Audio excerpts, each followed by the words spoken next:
यूहन्ना अध्याय 18। यीशु ये बातें कहकर अपने चेलों के साथ किद्रोन के नाले के पार गया। वहाँ एक बारी थी जिसमें वह और उसके चेले गए, और उसका पकड़वाने वाला यहूदा भी वह जगह जानता था, क्योंकि यीशु अपने चेलों के साथ वहाँ जाया करता था।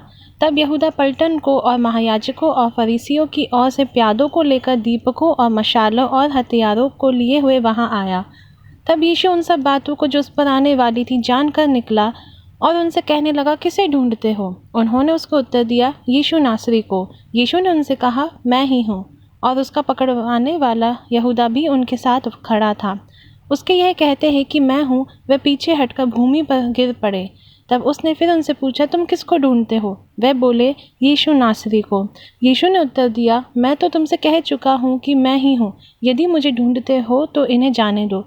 यह इसलिए हुआ कि वह वचन पूरा हो जो उसने कहा था कि जिन्हें तूने मुझे दिया उनमें से मैंने एक को भी ना खोया।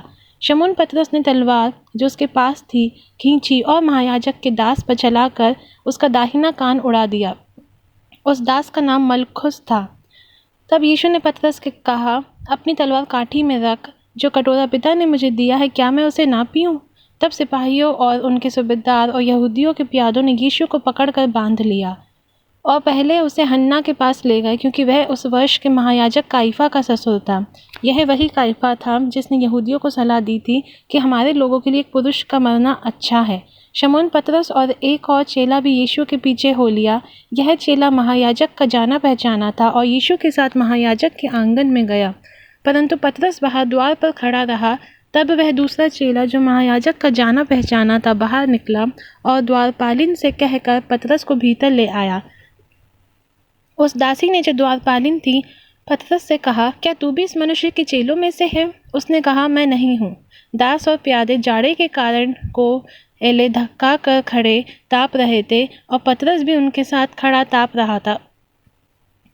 तब महायाजक ने यीशु से उसके चेलों के विषय में और उसके उपदेश के विषय में पूछा। यीशु ने उसको उत्तर दिया कि मैंने जगत से खोलकर बातें की। मैंने सभाओं और आराधनालय में, जहाँ सब यहूदी इकट्ठे हुए करते हैं, सदा उपदेश किया और गुप्त में कुछ भी नहीं कहा। तो मुझसे क्यों पूछता है? सुनने वालों से पूछ कि मैंने उनसे क्या कहा। देख, वे जानते हैं कि मैंने क्या क्या कहा। तब यीशु ने यह कहा तो प्यादों में से एक ने जो पास खड़ा था यीशु को थप्पड़ मारकर कहा, क्या तू महायाजक को इस प्रकार उत्तर देता है? यीशु ने उस उत्तर दिया, यदि मैंने बुरा कहा तो उस बुराई पर गवाही दे, परंतु यदि भला कहा तो मुझे क्यों मारता है? हन्ना ने उसे बंधे हुए काइफा महायाजक के पास भेज दिया। शमौन पतरस खड़ा हुआ ताप रहा था। तब उन्होंने उससे कहा, क्या तू भी उसके चेलों में से है? उसने इनकार करके कहा, मैं नहीं हूँ। महायाजक के दासों में से एक जो उसके कुटुंब में से था, जिसका कान पतरस ने काट डाला था, बोला, क्या मैंने तुझे उसके साथ बारी में ना देखा था? पतरस ने फिर इनकार कर गया और तुरंत मुर्ग ने बांग दी। और वे यीशु को काइफा के पास से किले को ले गए और भोर का समय था, परंतु वे आप किले के भीतर ना गए ताकि अशुद्ध ना हो, परंतु फसह खा सके। तब पिलातुस उनके पास बाहर निकल आया और कहा, तुम इस मनुष्य पर किस बात की नालिश करते हो? उन्होंने उसको उत्तर दिया कि यदि वह कुकर्मी ना होता तो हम उसे तेरे हाथ ना सौंपते। पिलातुस ने उनसे कहा, तुम ही इसे ले जाकर अपनी व्यवस्था के अनुसार उसका न्याय करो। यहूदियों ने उससे कहा, हमें अधिकार नहीं कि किसी का प्राण ले। यह इसलिए हुआ कि यीशु की वह बात पूरी हो जाए जो उसने यह पता देते हुए कही थी कि उसका मरना कैसा होगा। तब पिलातुस फिर किले के भीतर गया और यीशु को बुलाकर उससे पूछा, क्या तू यहूदियों का राजा है? यीशु ने उत्तर दिया, क्या तू यह बात अपनी ओर से कहता है या औरों ने मेरे विषय में तुझसे कही? पिलातुस ने उत्तर दिया, क्या मैं यहूदी हूँ? तेरी ही जाति और महायाजकों ने तुझे मेरे हाथ सौंपा। तूने क्या किया है? यीशु ने उत्तर दिया कि मेरा राज्य इस जगत का नहीं।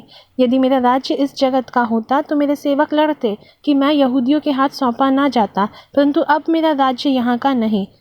पिलातुस ने उससे कहा, तो क्या तू राजा है? यीशु ने उत्तर दिया कि तू कहता है, क्योंकि मैं राजा हूँ। मैंने इसलिए जन्म लिया और इसलिए जगत में आया हूँ कि सत्य पर गवाही दूँ। जो कोई सत्य का है वह मेरा शब्द सुनता है। पिलातुस ने उससे कहा, सत्य क्या है? और यह कहकर वह फिर यहूदियों के पास निकल गया और उनसे कहा, मैं तो उसमें कुछ दोष नहीं पाता। वह तुम्हारी यह रीति है कि मैं फसह में तुम्हारे लिए एक व्यक्ति को छोड़ दूं, सो क्या तुम चाहते हो कि मैं तुम्हारे लिए यहूदियों के राजा को छोड़ दूं? तब उन्होंने फिर चिल्ला कर कहा, इसे नहीं, परंतु हमारे लिए बरअब्बा को छोड़ दे। और बरअब्बा डाकू था।